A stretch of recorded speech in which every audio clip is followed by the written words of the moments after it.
And I knew a year after my mother died, I was getting the fuck out of there. And it wasn't because I hated the people or, like I said, white trash to me are people that you see them and you know that you're going to see them in 30 years and nothing changed. And they're happy. They're happy about it. I always wanted more. Yeah. I always wanted a challenge every day. I wanted to get challenged every day. When I wake up in the morning, I want a different type of day. People hit me up all the time. They hit us up all the time. Hey, man, we have a song for the church. Guess what? Take your fucking song and shove it up your fucking ass. I don't want to hear your fucking song. And I'm going to tell you why. Because if you know anything about me, I can't do the same shit twice every day. So why would I want to hear your fucking song every fucking day? I appreciate that you took the time in writing it, and I love you to death, but push your fucking magic elsewhere, cocksucker. Last night some dude was trying to get me to play Warren Zevon. Did you see that conversation? No, you told me about it. He's like, yeah, can you play? My buddy shot himself this week. Can you play Warren Zevon? I listened to the first 3 fucking words of this song. And I got to tell you something. I would have shot myself, too. I would have shot myself in the fucking head if I had to listen to that shit. Who's the other one you hate at the beginning of the podcast? You said if you turn him on at a party. I fucking hate that dude. That's the dude that every party you go to, some guy's like, let's put on Zeppelin. And no, let's put on, I forget what the fuck. I forget who it was, but you hated him too. He sounds like he's taking the shit all the time. He's America's sweetheart. They all love him, the Gentile nation. Anybody who wears the hat with Sinatra to the side, they all fucking love that guy. Fuck you. I'll put anything on compares to that shit. Every day, that guy that sounds like he's taking a shit. Rick Ramos likes him. Oh, really? Well, yeah, Rick Ramos used to try to turn me out to him. I heard him one day, and I called Rick. I go, Rick, you're not fucking serious. You're not fucking serious, are you? The fuck is that guy's name? If someone tweet at me if you remember, I forget. What the fuck is that guy's name? I can't stand that shit. Yeah, my buddy died. Can you play this song out of it? Get the fuck. No wonder he died.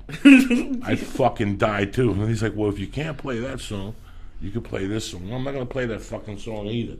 That's Tom Waits. Tom Waits. Oh, Jesus Christ. Thank you, Inject Truth. That is the fucking worst. That shit is the fucking worst garbage I have ever listened to in my life. That is the fucking worst. At least that white trash in North Bergen didn't listen to. At least the people I grew up with listened to real fucking music. Like, you weren't allowed to fake the funk.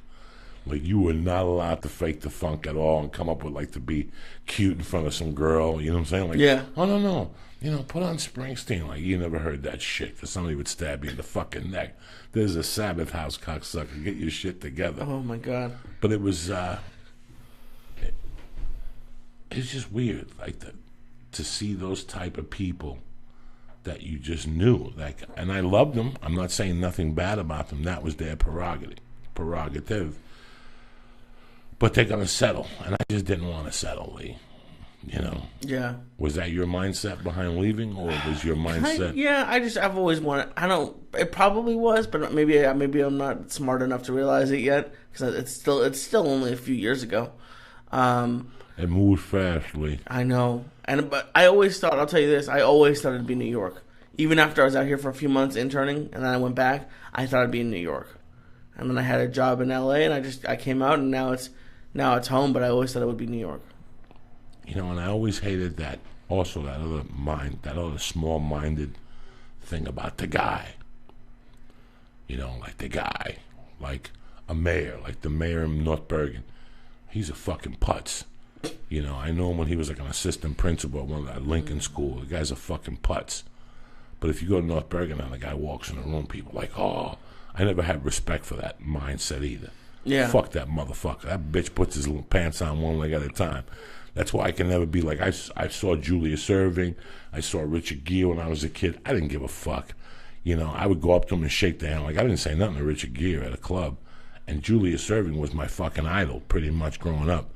But I would never, my mom always instilled this thing in me like, hey, fuck them. They put their pants on one leg at a time too. Yeah. They may be whatever they may be, celebrities, whatever the fuck they call themselves. But they put their pants on one leg at a time. So I came in my home. It was like when you have a job, and let's say the guy's name is Jim, and you're the assistant editor. Jim always shows up 2 hours after the 8 o'clock shift.